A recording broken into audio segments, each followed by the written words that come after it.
ఇన్నాళ్ళు ఇండియా అనగానే మురికివాడలే గుర్తొచ్చేవి. కానీ స్వచ్ఛ భారత్ మొదలుపెట్టాక నగరాలతో పాటు గ్రామాల స్వరూపం కూడా మారిపోతూ వస్తోంది. మోడీ సర్కారు స్వచ్ఛ భారత్ పిలుపు ఆరోగ్యకరమైన రేపటికి పునాది పలుకుతోంది. ఈ స్ఫూర్తితో తెలంగాణతో సహా మిగతా రాష్ట్ర ప్రభుత్వాలు కూడా అదే బాటలో అడుగులేస్తున్నాయి.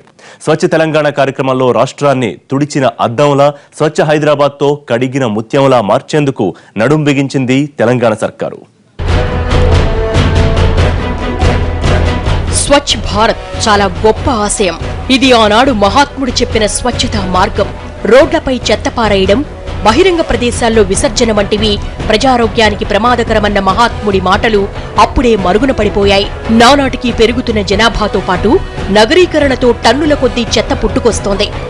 ఇళ్లలో, కాలువల్లో, ఊరి బయట ఇలా ఎక్కడ చూసినా చెత్త మాత్రమే కనిపించే స్థాయికొచ్చేసింది. ఒకప్పుడు ఆకులు, కాగితాలు మాత్రమే చెత్తలో ఎక్కువగా కనిపించేవి.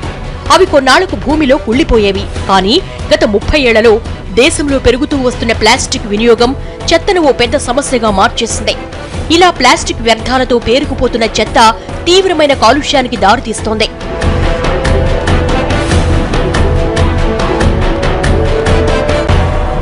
దేశం మొత్తంగా రోజు 1,27,486 టన్నుల చెత్త పుట్టుకొస్తే అందులో నగరాల వాటాయే సగం వరకు ఉంటుంది. కోల్కతాలో రోజుకు 13,000 టన్నుల చెత్త పేరుకుపోతుంటే ముంబై, రాజధాని ఢిల్లీలో రోజుకు 12,000 టన్నుల చెత్త పుట్టుకొస్తోంది. దక్షిణాది నగరాలైన చెన్నైలో 7,000 టన్నుల చెత్త పేరుకుపోతుంటే హైదరాబాద్లో 6,000 టన్నుల చెత్త తెల్లారేసరికి రెడీ అయిపోతోంది. అంటే కేవలం మొదటి 10 నగరాల చెత్తే దేశంలో తయారయ్యే చెత్తలో సగానికి తయారవుతోంది. ఈ చెత్తంతా ఆయా నగరాల శివారు ప్రాంతాల్లో డంప్ చేస్తున్నారు. ఇది విపరీతమైన వాయు, భూ, జల కాలుష్యాలకు కారణం అవడంతో పాటు ప్రజలకు శ్వాసకోశ ఇబ్బందులతో పాటు ఇతర అనారోగ్యాలను కలిగిస్తోంది. ఇది దాదాపు 60 ఏళ్ల క్రితం జరగవలసింది. మహాత్మాగాంధీ ఎప్పుడు కూడా పారిశుధ్యమే దైవత్వం అని చెప్పి దైవత్వం క్లీన్లెస్ ఇస్ గాడ్నెస్ అని చెప్పినాడు ఆయన. మన దురదృష్టం ఏంటంటే ఆధునిక యుగం 20వ శతాబ్దంలో కూడా 150 మంది వాడ బహిరంగ మల విసర్జన చేయాల్సి వస్తుంది. ప్రపంచంలో అతి ఎక్కువ సంఖ్యలో ఈ నీటి కాలుష్యం వల్ల, మలమూత్రాలు దానిలో కలవడం వల్ల వచ్చే జబ్బులు, అతిసార వ్యాధి దానివల్ల చచ్చిపోవడం భారతదేశంలో ఎక్కువ ఉన్నది.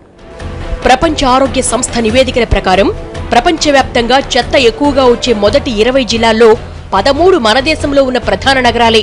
మన దేశంలో 1,00,000కు పైగా జనాభా ఉన్న నగరాలు 497 ఉంటే వాటిల్లో చెత్త, మానవ వ్యర్థాలను రీసైకిల్ చేసే యూనిట్లు 15 నగరాల్లోనే ఉన్నాయి.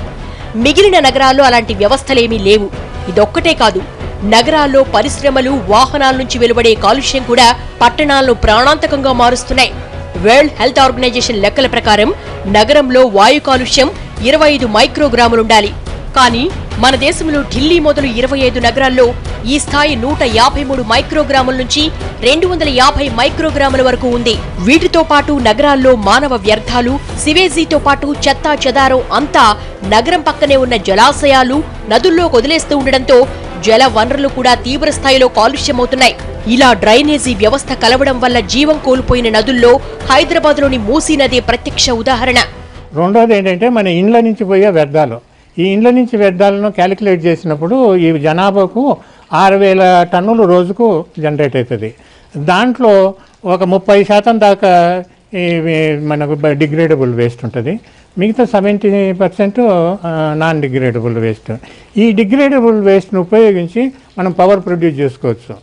ఆ పవర్ ప్రొడ్యూస్ చేసుకుంటే చాలా వరకు ఈ వేస్ట్ ఇదైపోతుంది. మిగతాది ఏదైతే ఉందో దాన్ని సైంటిఫిక్ ల్యాండ్ ఫిల్లో పడేసేయచ్చు.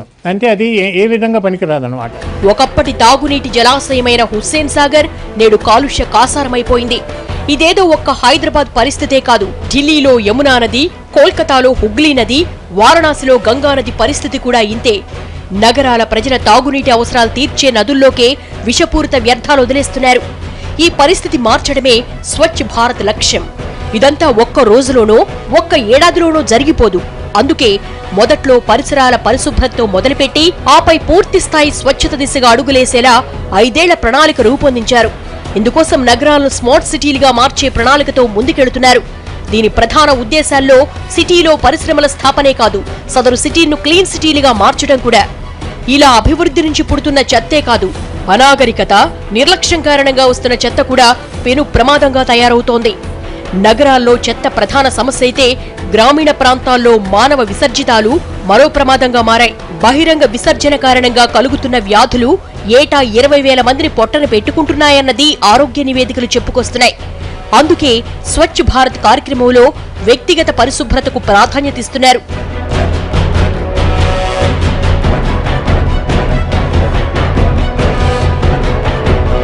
స్వచ్ఛ భారత్ స్ఫూర్తితో తెలంగాణ రాష్ట్ర సర్కార్ స్వచ్ఛ హైదరాబాద్ కార్యక్రమానికి శ్రీకారం చుట్టింది.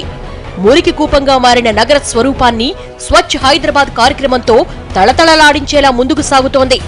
సిటీని సింగపూర్ చేస్తామన్న మాట నిజం చేసేలా సిటీలో చెత్తను ఎత్తిపారేయడమే కాదు, నగరవాసులకు స్వచ్ఛ భారత్ మీద పూర్తి స్థాయిలో అవగాహన కలిగిస్తోంది. స్వచ్ఛ తెలంగాణ పేరుతో రాష్ట్రాన్ని, స్వచ్ఛ హైదరాబాద్ పేరుతో నగరాన్ని 100% పరిశుభ్రంగా తీర్చిదిద్దేందుకు బృహత్ ప్రణాళికలు రూపొందించింది. తెలంగాణ సీఎం కేసీఆర్ ప్రారంభించిన స్వచ్ఛ హైదరాబాద్ కార్యక్రమానికి సెలబ్రిటీలు కూడా మద్దతు పలుకుతున్నారు. గత 3 నెలల్లో హైదరాబాద్ నగర పరిసరాల్లో గణనీయమైన మార్పులొచ్చాయి. స్వచ్ఛ భారత్, స్వచ్ఛ హైదరాబాద్ నినాదాలతో నగరవాసులు కూడా పరిశుభ్రతను తమ వంతు బాధ్యతగా పాటిస్తున్నారు. స్టోరీ బోర్డులో మరో షార్ట్ బ్రేక్.